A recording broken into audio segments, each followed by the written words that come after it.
la vida de Eustoquio Frías con una frase de él, y que dice: he servido a la patria desde que pude cargar un fusil hasta que me alcanzaron las fuerzas para empuñar una espada. Y creo que realmente es la síntesis de su vida. Él nace en un pueblo de Salta, de los Valles Calchaquí, que se llama San José de Cachi, hoy muy conocido por el turismo, pero en 1801, cuando él nace, era un pueblito recóndito, escondido en los Valles Calchaquíes. Con su familia alternaba la vida entre los Valles Calchaquíes y Salta capital.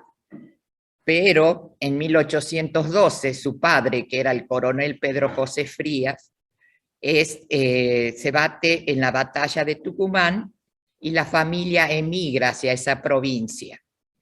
Justamente en esa batalla su padre pierde una pierna y su madre fue nada menos que doña Loreto Sánchez Peón de Frías, cabecilla de una red de espías de mujeres para la causa patriota. En esa batalla de Tucumán, Eustoquio, que tenía 11 años, se escapa y se presenta en el campo de batalla, junto con un amigo cadete. Yo tengo la suerte de tener una copia de sus memorias inéditas, entonces las cosas que hablo son sacadas, la mayoría, de ahí. Estando en el fragor de la batalla, imagínense 2 niños, entonces alguien le ordena que acerque agua a los soldados en unos baldes de suela. Y luego llegó muy tarde a su casa. La madre estaba tan preocupada porque no sabía nada del esposo ni nada del hijo. Al final llega Eustoquio y la madre preocupada lo encuentra rezando, dice, en sus memorias junto con sus hermanitos, porque él era el primogénito, pero hubo 5 niños más para abajo. Así que bueno, la madre le dice: no se sabe nada de tu padre. Cuando justo llegan los oficiales de Belgrano a dar parte de las graves heridas de su esposo, así que doña Loreto deja en impas el castigo que le iba a dar a Eustoquio por haber desobedecido. Bueno, es así que, estando en Tucumán, esperando la recuperación de su padre, habrán pasado 6, 7 meses, pasó la batalla de Salta en febrero de 1813, vuelve la familia a Salta y una madre que siempre se fija con más detenimiento en los gustos de los hijos, nota en el pequeño Eustoquio esa pasión hacia la carrera militar. Entonces, charlando con el padre, lo convence de que se lo mande a la provincia de San Juan, a donde había unos tíos. Estos tíos eran el coronel Lahora y doña Francisca Frías, que en esos momentos se dedicaban al comercio. Pensando doña Loreto que así Eustoquio, dedicándose al comercio, se iba a olvidar de la cuestión de las armas y de la vida militar. Por supuesto que nadie tuerce el destino, porque estando Eustoquio en San Juan, se entera de que en Mendoza, en el Plumerillo, el general José de San Martín estaba preparando el ejército de los Andes, por lo que con la complicidad de 2 amigos, uno de ellos le provee los caballos, deciden fugarse. Así que se fuga del hogar de estos tíos y se presenta en el Plumerillo el 11 de marzo de 1816. Eustoquio tenía en esos momentos 15 años de edad. Se presenta con la idea de encontrar oficiales que él conocía de Tucumán, pero con la mala suerte que en ese día no encontró a ninguno. Y el oficial que lo recibe lo rechaza por verlo demasiado joven, aunque él dice en sus memorias que era muy alto para la edad que tenía, pero es muy delgado. Entonces se encontraba tan decepcionado porque ya veía que su aspiración a ingresar se le fumaba cuando aparece don Mariano de Necochea. Entonces le pregunta Necochea si qué hacía ahí en el cuartel, y Eustoquio le contesta: he venido a servir de soldado. Necochea sí lo conocía de Tucumán, era muy amigo de sus padres. Así que bueno, lo hace ingresar y ordena al sargento Melián, que hablábamos ayer con el doctor Juan, que se le empiece con la instrucción. Bueno, me empiezan con la instrucción, todo lo que es el inicio, la cuadratura, el flanco a la derecha, flanco a la izquierda.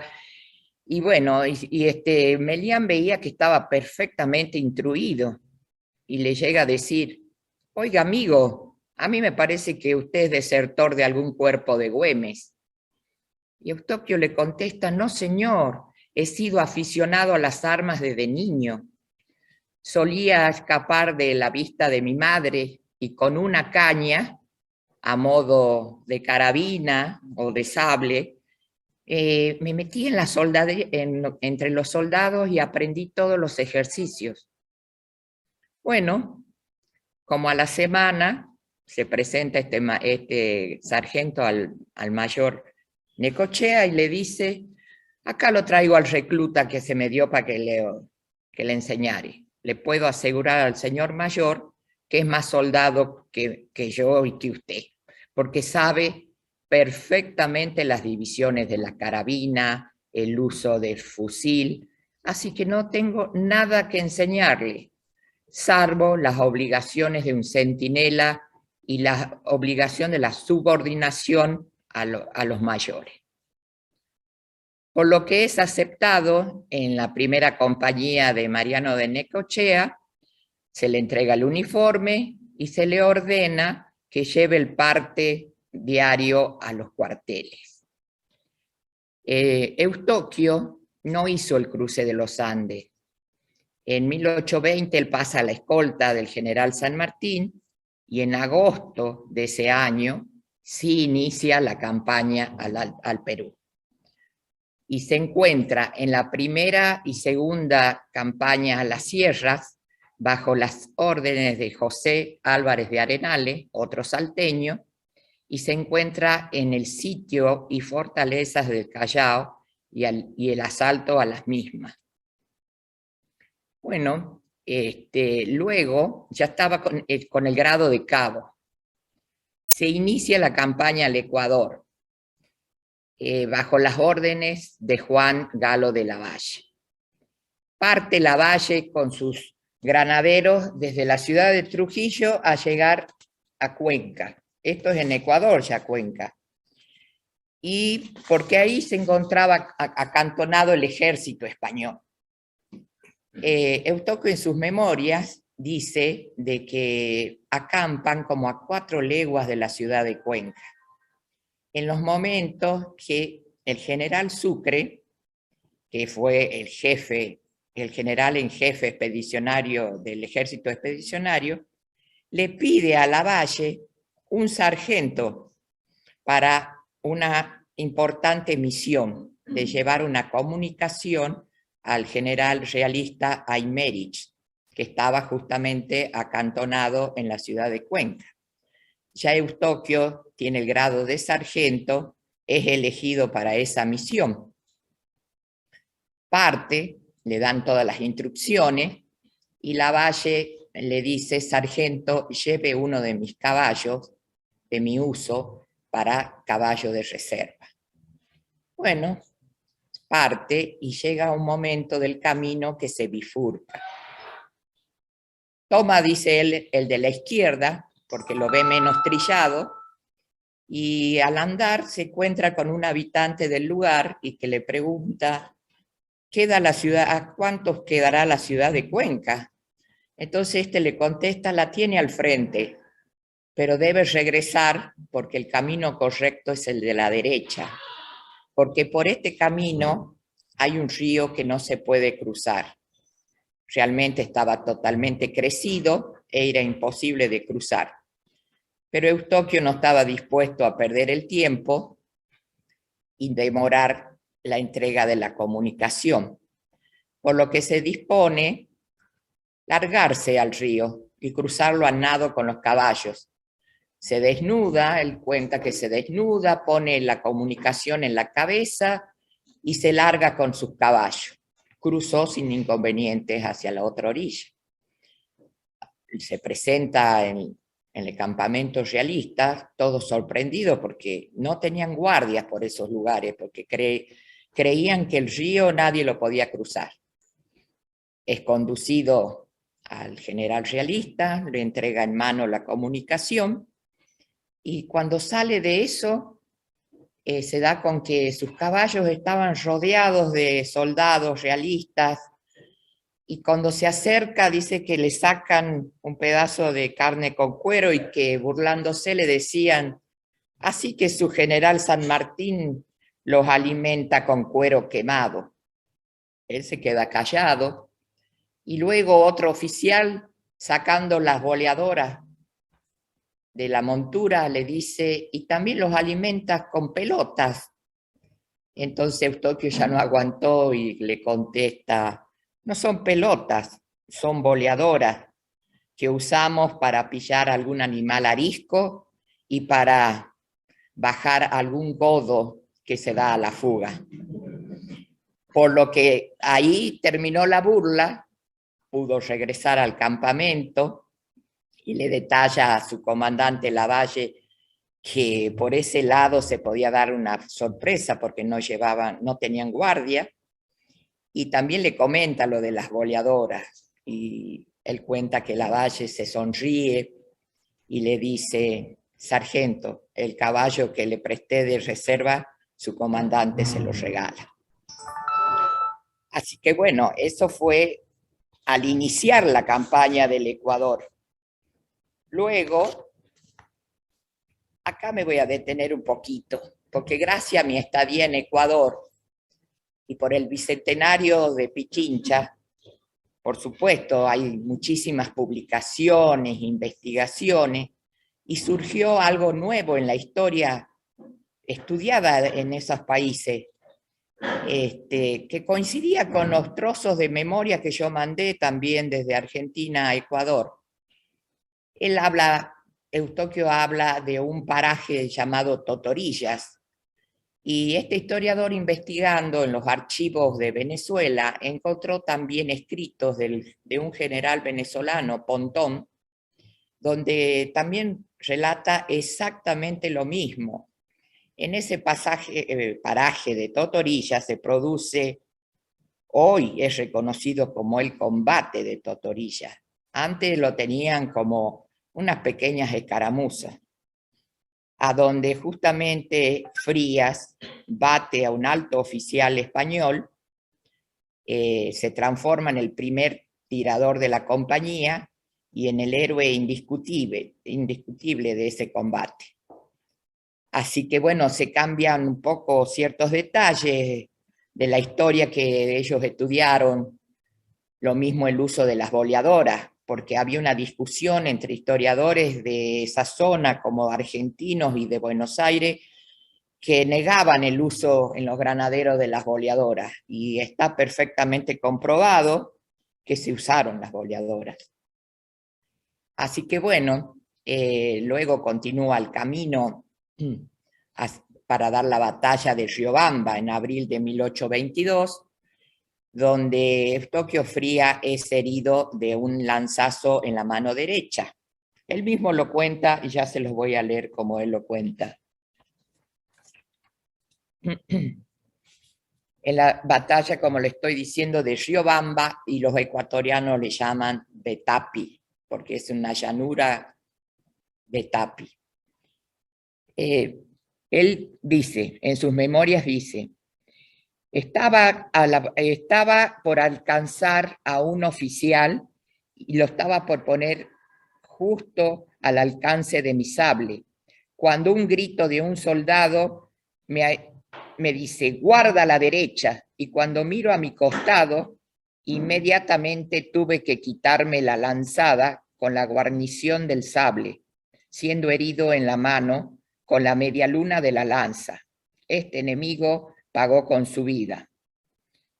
Al verme el general Sucre en el campo de batalla con la mano y el pantalón lleno de sangre, me preguntó: ¿lo han herido a usted? Me han arañado, general, le contesta. Se sonrió Sucre y metió la mano en la pistolera. Sacó un paquetito y me lo entregó diciendo: espero que sus heridas sean leves. Eran 10 onzas de oro y de los otros jefes recibí unas 5, a las que participé del soldado que me advirtió de guarda a la derecha. También en ese encuentro hubo una porción de gallegos boleados, los que tomaron terror a las boleadoras, pues en las pocas acciones que volvimos a ponerla a la vista, solo con el ademán de bolear era suficiente para que se pusieran a la fuga. Continuaron el camino sin novedades hasta llegar a las puertas de Quito, donde se da la batalla de Pichincha, el 24 de mayo de 1822, donde la caballería fue una mera espectadora, porque la derrota fue declarada en los cerros del mismo nombre, mejor dicho, Pichincha son volcanes. Luego de la independencia de Quito, no del Ecuador, sino de Quito, Ecuador logra su independencia años después. Fue incorporada por Bolívar a la Gran Colombia, porque Venezuela, Colombia y Ecuador, como la conocemos tal, era la Gran Colombia. Frías fue condecorado en aquella ocasión con 3 medallas de metal, una de oro y 2 de plata, acordadas por los gobiernos de Colombia, de Perú y otra por el Cabildo de Quito. Después de esta campaña del Ecuador, Frías regresa a Lima, conduciendo a los granaderos y soldados que quedaron enfermos y dispersos en Quito. En momentos que llega a Lima, el general Alvarado, otro salteño que fuera gobernador también de Mendoza, estaba con la campaña de los puertos intermedios, por lo que Eustoquio Frías, incorporado a los húsares de la Legión Peruana, se batió en Chuchunga en febrero del 24. Luego las fuerzas argentinas y chilenas, constituidas por 120 granaderos, marcharon desde Lima a incorporarse a Bolívar, que reorganizaba el ejército para terminar con la campaña al Perú. Así se bate Eustoquio Frías en Junín, ya con un grado de portaestandarte, y en Ayacucho, en 9 de diciembre del 24, bajo las órdenes del general Sucre, fue una de las 80 lanzas argentinas que apuntalaron la libertad de América. En esta batalla también fue herido de un bayonetazo en la rodilla y fue condecorado con una medalla de oro por Simón Bolívar. Frías retornó a su patria en febrero de 1826. Lejos de descansar, encuentra a su patria sumida en la guerra contra el Imperio de Brasil. Por supuesto, no dudó un segundo, se puso bajo las órdenes del general Carlos de Alvear, se batió en la batalla de Lombú, bajo las órdenes de Olavarría, y en la batalla de Ituzaingó, combatiendo con denuedo, con el resultado de la destrucción del ejército de Brasil y la independencia de la banda oriental. Ahí Frías recibe el cordón de plata de honor de parte del presidente Rivadavia.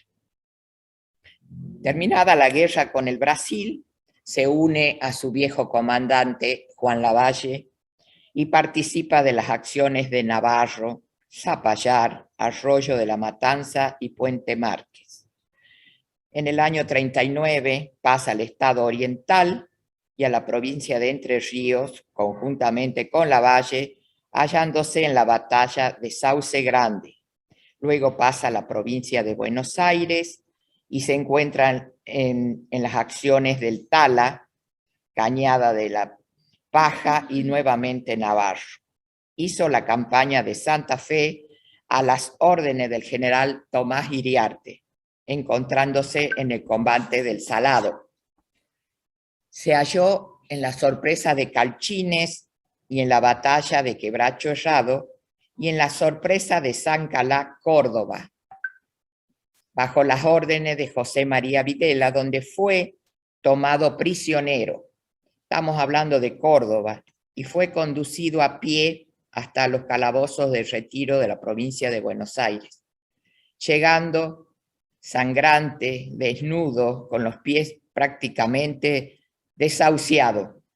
Permaneció en los calabozos de Retiro 8 meses y gracias a un almirante de la escuadra francesa, Monsieur Dupotel, fue puesto en libertad.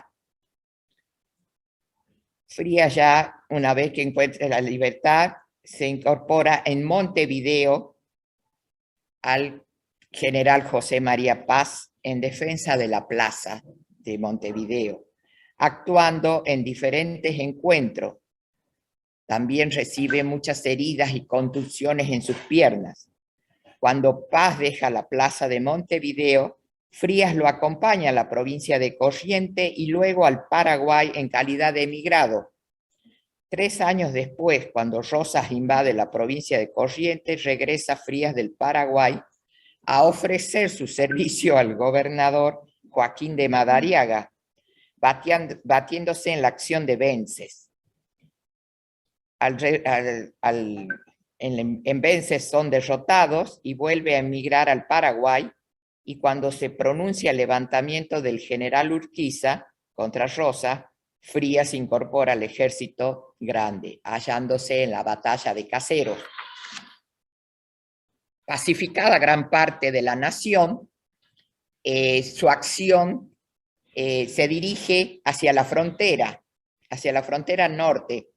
Es nombrado segundo comandante en la frontera norte, con asiento en la provincia de Rojas, Buenos Aires.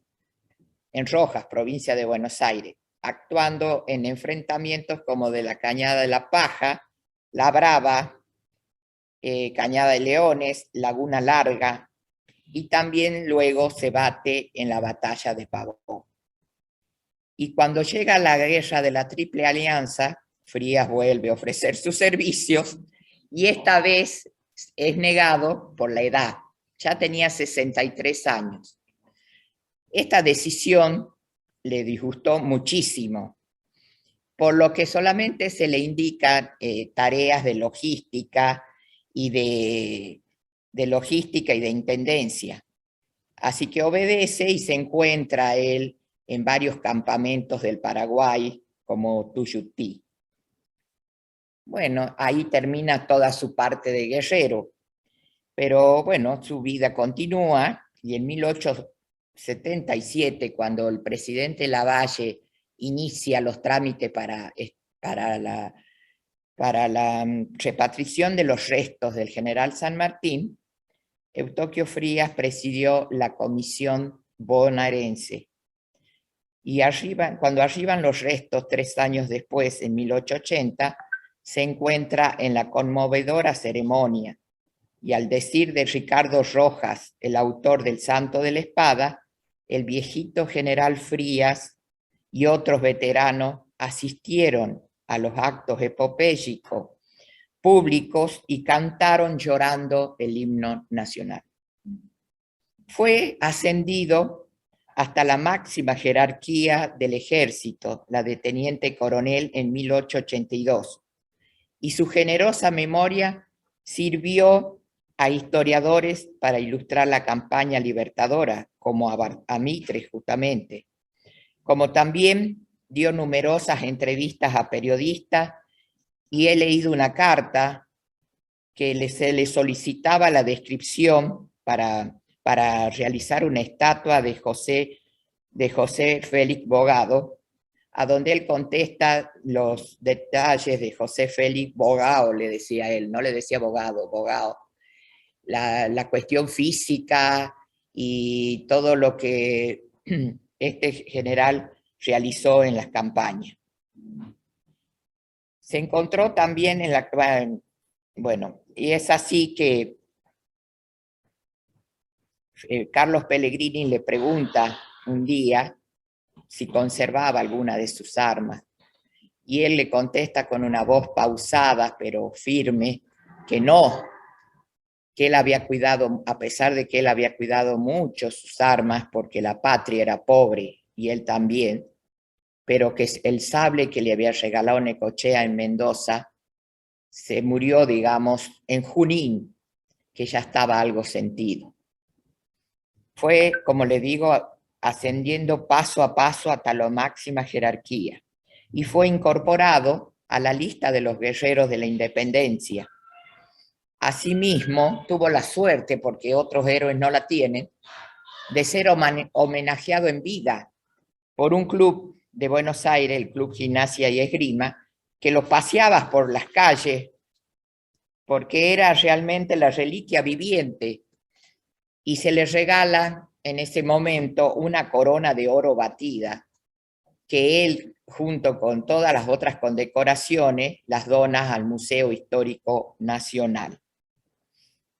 Eustoquio Frías era alto, de barba entera, de ojos muy claros y una voz timbrada, erguido a pesar de los años.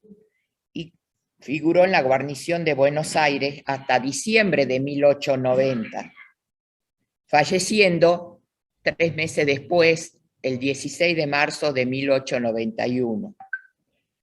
Despidieron sus restos el presidente Pellegrini, y luego en 1963, no, anteriormente, Sarmiento junto con Mitre le solicitan al Congreso Nacional que se le done unos terrenos en el cementerio de la Recoleta para que algún día puedan reposar los restos del venerable héroe. Se produce esta donación, Frías en vida la recibe, pero él se la cede a un camarada de apellido Rawson, que estuvieron juntos en Rojas, provincia de Buenos Aires. Así que cuando fallece Frías el 16 de marzo y despiden su resto Pellegrini y otras personalidades, son depositados en la bóveda, una bóveda muy suntuosa que mandó a construir Manuel Rawson en la Recoleta. Pero recién en el año 63, 1963, residentes salteños e historiadores proponen que sean extraditados a su provincia natal, Salta, donde reposan en una urna construida por los arsenales del ejército con los bronces de las armas de la independencia. Y ahí es donde reposan actualmente. Frías muere el 16 de marzo de 1891. Él tenía una sola hija, Estela Frías, que nació en Rojas en 1869, o sea, fue padre muy ya grande, y era acreedora de su pensión. Y en mayo, o sea, él muere en marzo, y en mayo esta señora solicita al Ministerio de Guerra que se le exima de un pago de 900 pesos que Eustoquio debía al médico que lo asistió en su última dolencia. Y dice ella, porque mi padre solamente llevó puesto con orgullo el uniforme en sus largos dilatados años y que no dejó dinero alguno para cumplir con alguna de estas deudas. Por supuesto que le fue acordado se fue eximida de pagar esa deuda. Yo siempre al leer las cuestiones de Eustoquio, porque lo sigo desde los, no sé, desde los 9 años creo, porque en la casa de mi abuela yo estaba ahí, dormía en un escritorio, me acuerdo, y había un gran retrato de este señor barbado, y a mí me llamaba la atención y preguntaba quién es, y me contestaban, y fue importante, estuvo al lado de San Martín, cosas así. Y cuando más grande me fui haciendo, yo quise, nunca me quedo con lo que me dicen, siempre investigo. Entonces empecé a investigar consultar, ir a archivos, no solo en Salta, Buenos Aires, Viedma, bueno, por todo el país. Y a donde encontraba un Frías, ahí estaba yo. Así que, y lo que más me llamaba la atención es que todos los escritos decían que tuvo el más largo periodo de servicio al ejército, 81 años, 6 meses y 8 días. La tenía la fecha acá. Entonces un día me puse con papel y lápiz y bajo lupa. Y realmente dan 81 años, a mí me da 81 años y 7 meses para hacerla corta, porque si él inicia en marzo de 1816 y hasta diciembre de 1891, ahí son 73 años. Y las campañas, tanto libertadoras como la guerra contra el Brasil, suman 7 años y 17 meses que se consideran dobles y me dan los 81 años y 7 meses. O sea que no era exageración. Es el único que tiene ese cómputo. Y para terminar, les puedo asegurar, sin exageraciones, que fue un hombre de principios verdaderamente sanmartinianos. Y no podía ser de otra manera porque fue granadero de San Martín.